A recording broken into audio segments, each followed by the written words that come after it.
Yes, फरमाइए। अरे बंद कर अपना बैकग्राउंड म्यूजिक। कौन दरवाजा खटखटाया? कौन सा दरवाजा? चाहे कोई मुझे जंगली कहे।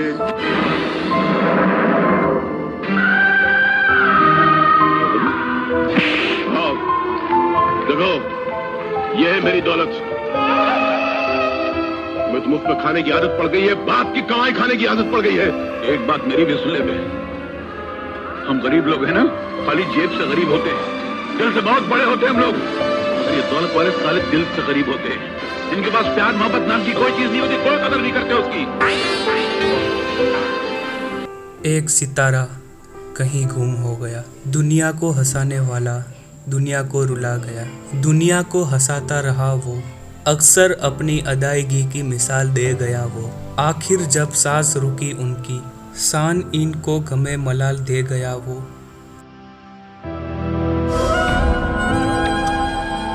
जब तक था दम में दम, न दबे आसमां से हम।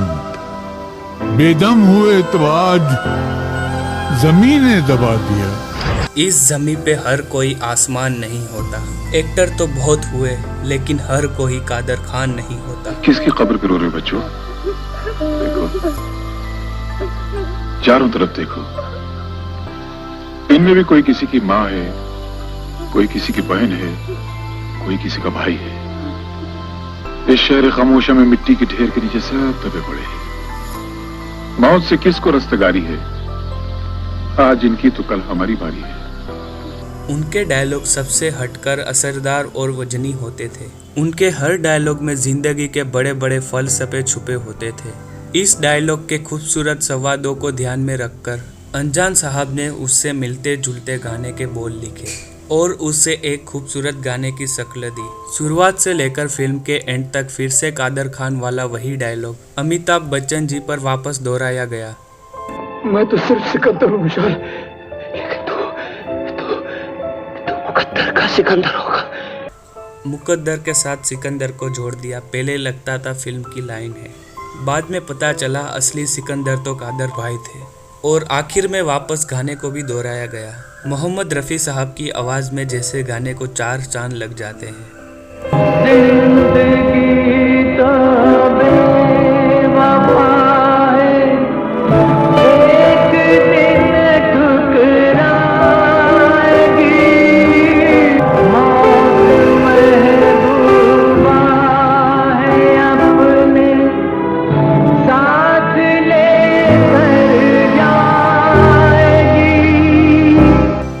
इस शहर खामोशा में मिट्टी के ढेर के नीचे सब दबे पड़े हैं।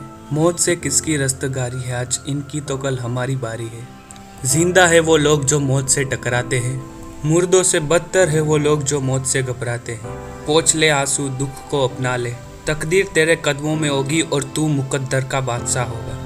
और गाने के बोल कुछ इस तरह से है, मर के जीने की ये अदा जो दुनिया को सिखलाएगा, वो मुकद्दर का सिकंदर जाने मन कहलाएगा। कुछ इस तरह से जियो के आपके होने के मायने हो। पैदा होना तो इत्तेफाक है, लेकिन जीना इत्तेफाक नहीं। तुम अपनी जिंदगी के खुद मालिक हो, इसे जैसे चाहे मोड़ सकते हो। कोशिश तो सब करते हैं, लेकिन कामयाब चंद इंसान होते हैं, लेकिन वही चंद इंसान तारीख बन जाते हैं। मुकद्दर का सिकंदर में वो जो फकीर का रोल था, वहां से इसकी एक बहुत बड़ी पहचान बनी। मतलब वहां से लोगों ने ये मानना शुरू कर दिया कि Kader is a great actor.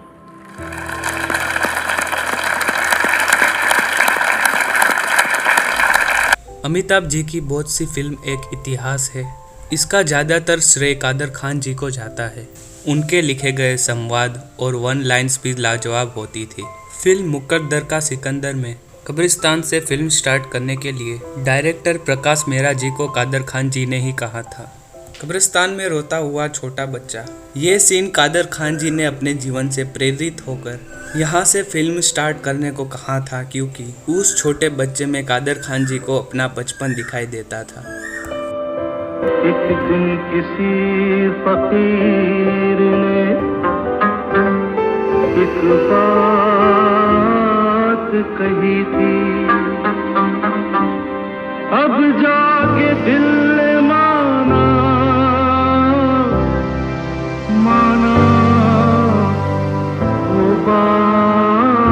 सही थी, जिसका कोई नहीं उसका तो खुदा है यारो। फिल्म मुकद्दर का सिकंदर में विनोद खन्ना जी अमिताभ बच्चन जी के दोस्त होते हैं और वो जोराबाई यानी रेखा जी से कहते हैं कि तुम उनका साथ छोड़ दो, उन्हें यहाँ आना बंद करवा दो, उसके लिए जो कीमत तुम बोलो मैं देने के लिए तैयार हूँ। सिकंदर का पीछा छोड़ने की क्या कीमत लेंगी आप? ओह, क्या कीमत दे सकते हैं आप? 5,000, 10,000, 20,000, 50,000 जिंदगी भर कमाता रहूंगा और लाला के आपके कदमों में डालता रहूंगा। बोलिए, मंजूर है? इतनी कीमत पे तो मैं सिकंदर की तस्वीर भी न बेचूं। और अब सिकंदर खरीदने आए हैं। उससे पहले ये डायलॉग विनोद खन्ना का था कि वो मुझे क्या कीमत दोगे तुम? 50 लाख दोगे? तो कहता इतने में तो मैं सिकंदर की तस्वीर नहीं बेचूंगा। बोला यार ये मेरे को नहीं पसंद है यार डायलॉग। अच्छा, मैंने फिर आके वो डायलॉग बाई को दे दिया। ये जुमला तो डायरेक्टर जाने नहीं देगा ना। बिल्कुल बिल्कुल। उनको दिया तो सीन वो ले गई, और जब थिएटर में उस औरत को स्टैंडिंग ओवेशन मिला इस बात पर, तो उसने बोला दैट्स माय मिस्टेक। मैंने कहा yes, you should know where you commit mistakes, many a time when you are stubborn you commit mistakes। फिर ये डायलॉग उन्होंने जोराबाई यानी कि रेखा जी को दे दिया। जब पर्दे पर रेखा जी ने वो डायलॉग बोला, लोगों को खूब पसंद आया और सारा क्रेडिट रेखा जी ले गई। जिस फकीर ने अमिताभ बच्चन जी को फिलॉसफी सिखाई थी, आखिर में फिर उस फकीर को वापस दिखाना था। कहानी में बताया था कि एक वक्त ऐसा आया, जिंदगी के दुखों को झेलते झेलते वो कैरेक्टर थक गया। अमिताभ बच्चन जी जोराबाई की लाश लेकर आते हैं और पूछते हैं कि अब क्या जवाब है आपके पास? बोलो, जीने का कौन सा सहारा बाकी रह गया मेरे लिए? बताओ बाबा, कौन सा सहारा रह गया बाकी? तो बोलो बाबा, तुम बोलते क्यों नहीं हो बाबा? देखते हैं बाबा मर गए। वो फकीर जिसने जिंदगी का इतना बड़ा फलसफा सिखाया, वो खुद मर गया। मतलब कि नियति के पास भी उसका जवाब नहीं। फिल्म में ये दिखाया गया था। मुकद्दर का सिकंदर कल्ट फिल्म साबित हुई। कादर खान जी के डायलॉग सचमुच बहुत ही लाजवाब थे, जिस डायलॉग की बदौलत अमिताभ बच्चन जी को एंग्री यंग मैन सदी के महान नायक का खिताब मिला। मुकद्दर का सिकंदर फिल्म के हिस्ट्री में पहली बार HMV डायलॉग के 2 एल्बम बनाए गए थे। कादर खान जी को प्लेटिनम डिस्क अवार्ड भी मिला था। असली हीरो तो वही थे। एक बार कादर खान जी शूटिंग कर रहे थे, वहाँ अमिताभ बच्चन जी का ड्राइवर आया कि साहब बुला रहे हैं, शूटिंग अटक गया है। वो 15 पेज का डायलॉग था। मुकद्दर का सिकंदर फिल्म में अमिताभ बच्चन जी को वो डायलॉग बोलना था। कादर खान जी ने उस डायलॉग में अपने जीवन से जुड़ी हुई दर्द भरी दास्तान लिख डाली थी। तो ये मुकद्दर की सिकंदर की शूटिंग हो रही थी। अब वो कुछ 15 पेज का डायलॉग था सर, और उसको खड़ा होकर स्टेज पे बोलना है। अपने बचपन की लेकर आज तक जितनी भी, जैसे मेरी कहानी आपने सुनी है वैसी वो अपनी कहानी सुनाता है, अपनी पूरी दास्तान सुनाता है वहाँ पर। तो वो डायलॉग जो थे वो बड़े लंबे चौड़े थे, 15 पेज।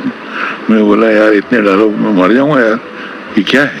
और मैंने बहुत मेहनत से लिखा था वो डायलॉग। मैंने कहा अच्छा तू सुन। उसने नीचे टेप ऑन कर लिया और मैंने उसको सीन सुनाया सर पूरा पढ़ के। उसको मैं भी रो रहा था, अमिताभ बच्चन भी रो रहे थे। और उसके बाद में बोला यार वैसे रिकॉर्ड करके दिया कर मेरे को प्लीज। अभी क्या असिस्टेंट सुनाता है तो उसमें बात बनती नहीं है। उसने प्रकाश मेहरा को बुलाया, बोला आज शूटिंग कैंसिल कर दे, कल सुबह शूटिंग रखना, मैं इसको बहुत दिल लगा के करूँगा। मैंने टीवी पे उनका इंटरव्यू देखा, बहुत दुख हुआ था। उसमें उन्होंने एक बार भी जिक्र नहीं किया कि ये कादर खान ने ऐसा किया। होता है लोग, वक्त गुजरता है तो लोग भूल जाते हैं, पर ऐसे कैसे भूल जाएंगे सर? आप पैदा हुए तो वो लेबर पेन तो आपकी माँ ने उठाया था ना सर, वो तो आपको याद रखना चाहिए था।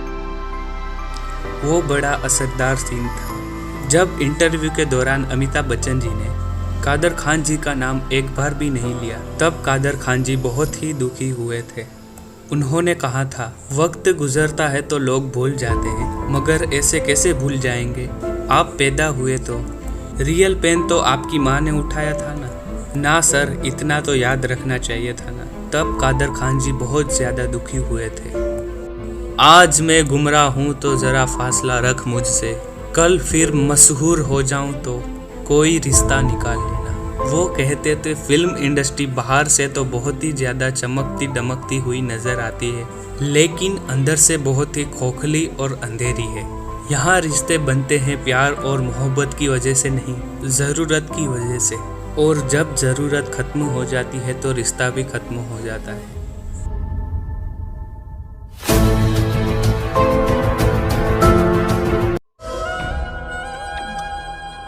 जब तक था दम में दम न दबे आसमां से हम, बेदम हुए तो आज जमीने दबा दिया। जब तक था दम में दम ना दबे आसमां से हम, जब जिंदा थे तब उन्हें कोई नहीं रोक सका। उन्होंने फर्श से अर्श तक का सफर तय किया। जिनके इरादे बुलंद है और जिन्हें कामयाबी पसंद है वो कभी नहीं हार सकता। इरादा पैदा करो, इरादा पैदा करने से आसमान का चांद भी आपके सामने सजदा करता है। जब तक था दम में दम ना दबे आसमां से हम। इस मैसेज में हमें इस महान शख्सियत ने कुछ इसी तरह से समझाया है। बेदम हुए तो आज जमीन ने दबा दिया, मौत से किसकी रिश्तेदारी है, आज इनकी तो कल हमारी बारी है। मुकद्दर का सिकंदर फिल्म में उन्होंने कुछ इसी तरह से हमें मैसेज दिया था। इस महान शख्सियत ने हमें हंसाया है, रुलाया है और बहुत कुछ सिखाया है। अपने हाथ से वही लोग मदद करते हैं जो दुनिया में अपना नाम करना चाहते हैं। दूसरे बुलाकर मदद करने से आप सामने वाले की गरीबी का अपमान करते हैं, उसे एहसास दिलाते हैं कि वो गरीब है, मोहताज है, मुफलिस है। और तीसरी बात जो मेरे पिताजी ने कही थी कि अगर इस दुनिया में किसी की सीधे हाथ से मदद करो तो इस उल्टे हाथ को पता नहीं चलना चाहिए कि सीधे हाथ ने क्या किया। कादर खान जी जैसे महान इंसान कभी नहीं मर सकते। वो हमेशा जिंदा रहेंगे हमारे दिलों में, हमारी यादों में। जिंदगी का साथ तो मुकद्दर की बात है, मगर जो ये हसीन पल है उनकी यादों के, वो भी किसी मुकम्मल जिंदगी से कम नहीं। ये लेजेंडरी एक्टर कादर खान जी की कब्र है जो उनके बेटे ने सोशल मीडिया पर शेयर की थी। मैं आपको उनकी कब्र का लाइव दीदार नहीं करा सकता क्योंकि उन्हें हिंदुस्तान में नहीं कनाडा में दफन किया है। उनका जिस्म कनाडा में है लेकिन उनकी रूह हमेशा हिंदुस्तान में ही रहेगी। हम बहुत ही खुशकिस्मत है कि कादर खान जी जैसा लेजेंडरी एक्टर हिंदुस्तान को मिला। उनके डायलॉग में हिंदुस्तान दिखता था। उन्होंने डायलॉग के जरिए हमारे इंडिया के करप्शन को भी आईना दिखाया है। कोई एमएलए सिल्क का धोती कुर्ता पहनकर यहाँ से यहाँ तक शॉल लटका कर आएगा तो क्या आप उसके सामने नाचने लग जाएंगे? आपको पगार क्या एमएलए देता है? हम जो इनकम टैक्स भरते हैं ना, उससे आपको पगार मिलती है। हम आपको सिर्फ एक जानकारी हासिल करने के लिए यहाँ लेकर आए हैं। जानकारी? किस किस्म की जानकारी? झगड़े की ना? झगड़ा तुम दो के बीच में हुआ था, मैं तो आ गया, वो दूसरा कहाँ है? वो एमएलए है। एमएलए? ओ, वो क्या अपने माँ के पेट से एमएलए पैदा हुआ था? और उसको एमएलए बनाया किसने? हमने, मेरे वोट ने बनाया। और तुम जनता के सेवक हो या एमएलए के सेवक हो? जवाब नहीं है, तुम पक्का चालू करो, तुम कमिश्नर को फोन लगाओ। लेकिन मैंने आपको पहचाना नहीं, आप है कौन साहब? सारे जहां से अच्छा हिंदुस्तान हमारा, उस अच्छे हिंदुस्तान का एक अच्छा नागरिक हूँ। Law abiding citizen of India, neither an MLA, not an MLC, not an MP, neither an minister. ये बहुत हाई लेवल की बात है, तुम्हारी समझ में नहीं आएगी। तुम पक्का चालू करो, तुम कमिश्नर को फोन लगाओ। ये कॉमेडी सीन नहीं, एक मैसेज है। कादर खान जी आम इंसान के बारे में बात कर रहे हैं, ना एमएलए, ना एमएनसी, ना एमपी, ना ही मिनिस्टर। आम इंसान जो मेहनत करके पैसे कमाता है और सरकार को टैक्स देता है, और गवर्नमेंट सर्वेंट आम आदमी के दिए हुए टैक्स से सैलरी लेते हैं, और वो गवर्नमेंट सबसे ज़्यादा परेशान आम इंसान को ही करती है। आज यही हो रहा है, इससे बदलना होगा और हर आम इंसान को मिलकर इनकलाब लाना होगा। यही मैसेज के जरिए कादर खान जी हिंदुस्तान की जनता को समझा रहे हैं, क्योंकि गरीबी के माहौल में वो पले बड़े थे और आम आदमी की जिंदगी गरीबी से किस तरह पिसती है उससे वो अच्छी तरह से वाकिफ थे। आज हम जिस शख्सियत के बारे में बात करने वाले हैं, उस महान शख्सियत ने हर किरदार को पर्दे पर बखूबी निभाया, चाहे वो विलन का किरदार हो। उसने जेल में मेरे बेटे को मार डाला। बेटा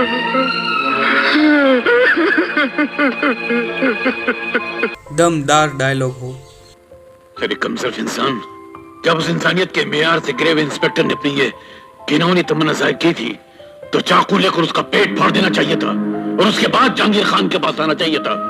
तब जहांगीर खान तुम्हारी लड़ता, अपने खून की आखिरी कतरे तक तुम्हारी लड़ता। या फिर संजीदा डायलॉग हो। मैंने हो सकता है कभी कोई बहुत पुण्य का काम किया था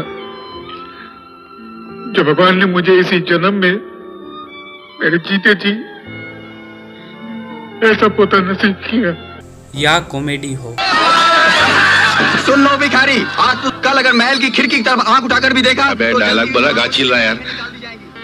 आ जाती है फलक पर रहम लाने के लिए, बादलों हट जाओ दे दो राह जाने के लिए, कि लैला आ रही है मजनू से इश्क फरमाने के लिए। हर फिल्म की नींव एक सोच है। उस सोच को कहानी से स्क्रीन प्ले तक और स्क्रीन प्ले से डायलॉग तक बखूबी जोड़ता है एक राइटर। उनके ज्यादातर डायलॉग अपनी जिंदगी से जुड़े हुए होते थे। वो कहते थे जब तक आपने चोट खाई ना हो तब तक हम वो दर्द दूसरों के दिलों में पैदा नहीं कर सकते। साहिल लुधियाना जी ने कहा है, हालात से मुतासिर होके दुनिया ने तर्जबा तो हवादिस की शक्ल में, जो कुछ मुझे दिया वो लौटा रहा हूँ मैं। दिल ने मुझसे कलम पकड़ा दी और कलम ने दिल के हर दर्द को कागज पे उतार दिया। तकदीर उन्हें अफगानिस्तान काबुल से बम्बई तक ले आई और बम्बई में भी कहा कमाठी पूरा स्लम एरिया। दुनिया में जितनी भी बुराइयां है सब वहाँ थी। ऐसे गंदे माहौल में उन्होंने ज़िंदगी के 17 साल गुजारे। गरीबी तंगहाली से तंग होकर उस गंदे माहौल में वो कुछ भी बन सकते थे। उन्होंने पर्दे पर जो किरदार निभाए हैं असल ज़िंदगी में भी उन्होंने वो चेहरे देखे थे। वो जफ़र बन सकते थे, जालिम सिंह बन सकते थे, जहांगीर खान को कौन भुला सकता है, या फिर बुलंदी फिल्म में तेजा जो विलन का किरदार निभाया है और राजकुमार जी ने प्रोफेसर का। लेकिन असल ज़िंदगी में कादर खान जी प्रोफेसर रहे हैं। प्रोफेसर इतने गंदे माहौल में भी एक मुकम्मल शख्सियत। कीचड़ में कमल खिलता है कुछ इसी तरह। आप अपनी जिंदगी के खुद ही मालिक हो, उसे जैसे चाहे मोड़ सकते हो। उस महान शख्सियत का जीवन भी कुछ इसी तरह से हमारे लिए मैसेज है। मेरे 150 स्टूडेंट तैयार वहाँ बैठे थे और मैंने उनको पढ़ाना शुरू किया सर। रात 12 बजे से लेकर सुबह 6 बजे तक मैंने उसको पढ़ाया। ये 3 महीने लगातार पढ़ाता रहा। मेरा पूरा बैच फर्स्ट क्लास में पास हुआ सर। उन्होंने फिल्म इंडस्ट्री में काम नहीं किया बल्कि बादशाह की तरह 45 सालों तक फिल्म इंडस्ट्री पर हुकूमत की है। रजा मुराद जी ने उनके लिए शेर कहा है, नजर नजर में उतरना कमाल होता है, नफस नफस में बिखरना कमाल होता है, बुलंदियों पर पहुंचना कमाल नहीं बल्कि बुलंदियों पर ठहरना कमाल होता है। वो कभी बुलंदियों से नीचे नहीं आए, बुलंदियों पर टिके रहे। उनकी शख्सियत के हिसाब से बुलंदी फिल्म का ये डायलॉग उन पर फिट बैठता है। राजकुमार जी कहते हैं, इस सम्मान का हकदार उसकी अपनी अक्ल और समझ है। इसी वजह से वो अपनी जिंदगी की बुलंदी नापता हुआ यहाँ तक पहुँचा है। फिर अल्लामा इकबाल जी का शेर पढ़ते हैं, खुदी को कर बुलंद इतना कि हर तकदीर से पहले खुदा बंदे से खुद पूछे, बता तेरी रजा क्या है। उनकी शख्सियत के कई रुख हैं। वो एक्टर राइटर के साथ साथ मैथ्स के भारी भरकम प्रोजेक्ट के प्रोफेसर भी रहे हैं। उन्होंने रोटी, अंगार, कुली, शराबी, मुकद्दर का सिकंदर, खून पसीना, परवरिश, नसीब, लावारिस, देश प्रेमी, याराना, अग्निपथ, समा, हिम्मत वाला, मवाली, मकसद जैसी सुपरहिट तकरीबन 250 फिल्मों के डायलॉग लिखे हैं और रोटी जैसी सुपरहिट फिल्मों की स्क्रिप्ट भी लिखी है। 450 फिल्मों में एक्टिंग की है। कुल 700 फिल्में मुकम्मल की है। अमिताभ बच्चन जी की जो इमेज बनी एंग्री यंग मैन, सदी के महानायक, उसमें बहुत बड़ा योगदान सवादों का है जो कादर खान जी ने उनके लिए लिखे थे। इंग्लिश, अरबी, उर्दू, फारसी, परसेट, मराठी, गुजराती, पश्तूनी सब भाषाएं जानते थे। जब तक था दम में दम न दबे आसमां से हम, बेदम हुए तो आज जमीन ने दबा दिया। जब तक था दम में दम ना दबे आसमां से हम, जब जिंदा थे तब उन्हें कोई नहीं रोक सका। उन्होंने फर्श से अर्श तक का सफर तय किया। जिनके इरादे बुलंद है और जिन्हें कामयाबी पसंद है वो कभी नहीं हार सकता। इरादा पैदा करो। इरादा पैदा करने से आसमान का चांद भी आपके सामने सजदा करता है। जब तक था दम में दम ना दबे आसमां से हम। इस मैसेज में हमें इस महान शख्सियत ने कुछ इसी तरह से समझाया है। बेदम हुए तो आज जमीन ने दबा दिया, मौत से किसकी रिश्तेदारी है, आज इनकी तो कल हमारी बारी है। मुकद्दर का सिकंदर फिल्म में उन्होंने कुछ इसी तरह से हमें मैसेज दिया था। इस महान शख्सियत ने हमें हंसाया है, रुलाया है और बहुत कुछ सिखाया है। अपने हाथ से वही लोग मदद करते हैं जो दुनिया में अपना नाम करना चाहते हैं। दूसरे बुलाकर मदद करने से आप सामने वाले की गरीबी का अपमान करते हैं, उसे एहसास दिलाते हैं कि वो गरीब है, मोहताज है, मुफलिस है। और तीसरी बात जो मेरे पिताजी ने कही थी कि अगर इस दुनिया में किसी की सीधे हाथ से मदद करो तो इस उल्टे हाथ को पता नहीं चलना चाहिए कि सीधे हाथ ने क्या किया। कादर खान जी जैसे महान इंसान कभी नहीं मर सकते। वो हमेशा जिंदा रहेंगे हमारे दिलों में, हमारी यादों में। जिंदगी का साथ तो मुकद्दर की बात है, मगर जो ये हसीन पल है उनकी यादों के, वो भी किसी मुकम्मल जिंदगी से कम नहीं। ये लेजेंडरी एक्टर कादर खान जी की कब्र है जो उनके बेटे ने सोशल मीडिया पर शेयर की थी। मैं आपको उनकी कब्र का लाइव दीदार नहीं करा सकता क्योंकि उन्हें हिंदुस्तान में नहीं कनाडा में दफन किया है। उनका जिस्म कनाडा में है लेकिन उनकी रूह हमेशा हिंदुस्तान में ही रहेगी। हम बहुत ही खुशकिस्मत है कि कादर खान जी जैसा लेजेंडरी एक्टर हिंदुस्तान को मिला। उनके डायलॉग में हिंदुस्तान दिखता था। उन्होंने डायलॉग के जरिए हमारे इंडिया के करप्शन को भी आईना दिखाया है। कोई एमएलए सिल्क का धोती कुर्ता पहनकर यहाँ से यहाँ तक शॉल लटका कर आएगा तो क्या आप उसके सामने नाचने लग जाएंगे? आपको पगार क्या एमएलए देता है? हम जो इनकम टैक्स भरते हैं ना उससे आपको पगार मिलती है। हम आपको सिर्फ एक जानकारी हासिल करने के लिए यहाँ लेकर आए हैं। जानकारी? किस किस्म की जानकारी? झगड़े की ना? झगड़ा तुम दो के बीच में हुआ था, मैं तो आ गया, वो दूसरा कहाँ है? वो एमएलए है। एमएलए? ओ, वो क्या अपने माँ के पेट से एमएलए पैदा हुआ था? और उसको एमएलए बनाया किसने? हमने, मेरे वोट ने बनाया। और तुम जनता के सेवक हो या एमएलए के सेवक हो? जवाब नहीं है, तुम पक्का चालू करो, तुम कमिश्नर को फोन लगाओ। लेकिन मैंने आपको पहचाना नहीं, आप है कौन साहब? सारे जहां से अच्छा हिंदुस्तान हमारा, उस अच्छे हिंदुस्तान का एक अच्छा नागरिक हूँ। Law abiding citizen of India, neither an MLA, not an MLC, not an MP, neither an minister. ये बहुत हाई लेवल की बात है, तुम्हारी समझ में नहीं आएगी। तुम पक्का चालू करो, तुम कमिश्नर को फोन लगाओ।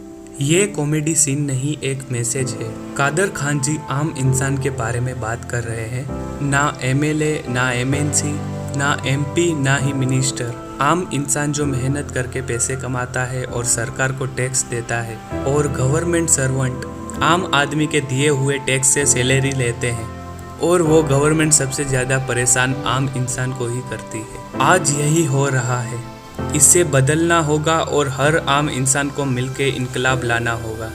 यही मैसेज के जरिए कादर खान जी हिंदुस्तान की जनता को समझा रहे हैं, क्योंकि गरीबी के माहौल में वो पले बड़े थे और आम आदमी की जिंदगी गरीबी से किस तरह पिसती है उससे वो अच्छी तरह से वाकिफ थे।